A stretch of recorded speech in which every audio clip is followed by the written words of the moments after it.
TNG கிரியேஷனுக்கும் உங்களை அன்போட வரவேற்கிறேன். இந்த வீடியோவில் நம்ம எதை பற்றி பார்க்க போகிறோம்னா, பொள்ளாச்சியில் நடந்து முடிஞ்ச ஜமீன் சமத்தூரில் நடந்த வேளாண் கால்நடை கண்காட்சியில் ரேக்லா மாடுகளை பற்றி தான் இந்த வீடியோவில் பார்க்க போகிறோம். வாங்க ரேக்லா மாடுகளை பற்றி அவங்க எப்படி சொல்கிறாங்க, என்ன விலை வருது, வண்டி என்ன விலை வருதுங்கிறது இந்த வீடியோவில் பார்ப்போம்.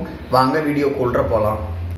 இந்த சேனல் சப்ஸ்கிரைப் பண்ணாதவங்க மறக்காமல் சப்ஸ்கிரைப் பண்ணிருங்க. அப்படியே பக்கத்தில் இருக்கிற பெல் பட்டனையும் கிளிக் பண்ணிருங்க. இந்த காளைங்க எல்லாம் பார்த்தீங்கன்னா ரேக்லா ரேஸுக்காக வளர்க்கப்பட்டு வருது. இது எல்லாமே அவங்க வீட்டில் ஒருத்தர் போல் நல்லா பாவனை செஞ்சு வளர்க்கப்பட்டு வருது.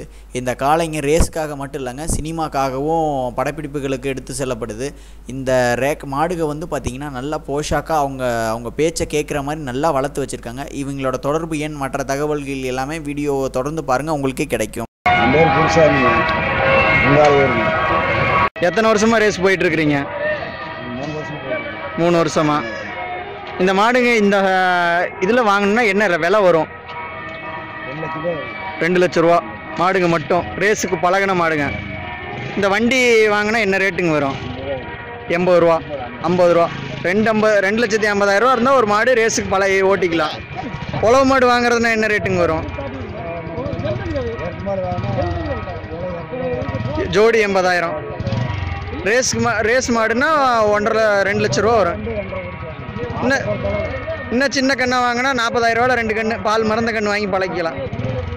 ஊருங்க மறுபடியும் ஒருக்கா சொல்லுங்கள். பொன்காளியூர். சரிங்க. ஐயா பேர் தாங்க சண்முக சுந்தரம். பொள்ளாச்சி பக்கத்தில் இருக்க பொன்காளியூரை சேர்ந்தவர். இவர் கிட்டத்தட்ட 4 ஆண்டுகளாக இந்த ஜோடி காளைகளை வளர்த்துட்டு வர்றாரு. வாங்கின நாள் முதல் இன்னைய வரைக்குமே இதை ரேஸுக்கு பயன்படுத்திகிட்டு இருக்காரு. நிறையா சினிமா படப்பிடிப்புகளுக்கும் இந்த காளைகளை அனுப்பிக்கிட்டு இருக்கிறாரு. இது பார்த்திங்கன்னா முளைப்பல்லு. இது பார்த்திங்கன்னா கிட்டத்தட்ட இவர்கிட்ட இது மாதிரி 10 ஜோடி மாடுகள் இருக்காமா. முழுக்க ரேஸுக்கே ஓட்டிக்கிட்டு இருக்காங்க. இந்த பக்கத்தில் பார்த்திங்கன்னா ரேஸுக்குன்னு ஒரு தனி இது இருக்குது இந்த மாடுகளுக்கு. அடுத்து பார்த்திங்கன்னா நம்ம தம்பி பேர் தாங்க விஷ்ணு. பொன்காளியூரை சேர்ந்தவர் தான் இவர் பார்த்திங்கன்னா ஒரு இளம் விவசாயி. இவர் பார்த்திங்கன்னா இந்த ஜோடி மாடுகளை வச்சுக்கிட்டு பார்த்திங்கன்னா உழவடிக்கிறாரு. இந்த பக்கம் பார்த்திங்கன்னா நெல் கொஞ்சம் அதிகமாக போடுவாங்க. அதுக்கு பார்த்திங்கன்னா பரம்படிக்கிறதுன்னு சொல்லுவாங்க. அதுவும் தம்பி பண்ணிக்கிட்டு இருக்கிறாரு. இப்போது காளை மாடுகளை வச்சு உழவு செய்கிறது பழக்கம் நம்மக்கிட்ட அதிகரிச்சுட்டு வருது. காரணம் என்னென்னா, மாட்டில் இருக்கிற கால்சியம் சத்தை நம்ம மண்ணில் இறக்குவோம் அப்படிங்கிறது தான். நிறைய பேர் மாடுகள் வாங்கணும் அப்படின்னு நினைக்கிறவங்களுக்கு நாங்கள் பின்னாடி தரோம்.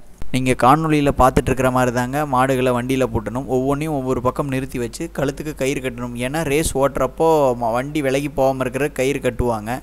இந்த 2 வண்டிகளையும் ஓட்டிகிட்டு போகிறது யார் அப்படின்னு பார்த்தீங்கன்னா சபரியும் பாபுவும் அப்படிங்கிறவங்க தான் ஓட்டிகிட்டு போகிறாங்க. இவங்களோட எண் பார்த்திங்கன்னா இப்போ திரையிலையும் கீழே டிஸ்கிரிப்ஷன் பாக்ஸ்லேயும் இருக்குது. ஏன்னா நிறையா பேர்த்துக்கு மாடுகள் வாங்கணும், வண்டிகள் வாங்கணுங்கிற எண்ணம் இருக்கும். அப்படிங்கிறவங்க இவங்க 2 பேர்த்தையும் தொடர்பு கொள்ளலாம்.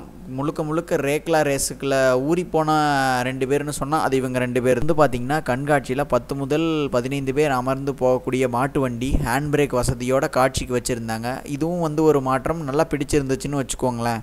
இந்த கண்காட்சி பார்த்திங்கன்னா நாங்கள் முன்னாடியே நிறைய தகவல்கள் சொன்னோம். நிறைய பேர்த்துக்கு போச்சு, நிறைய பேர்த்துக்கு போகலை. இனிமேட்டு அடுத்து வர கண்காட்சிகளை பற்றின தகவல்கள் உங்களை சேரணும்னா எங்களோட முகநூல் பக்கத்துக்கு விருப்பம் தெரிவிங்க.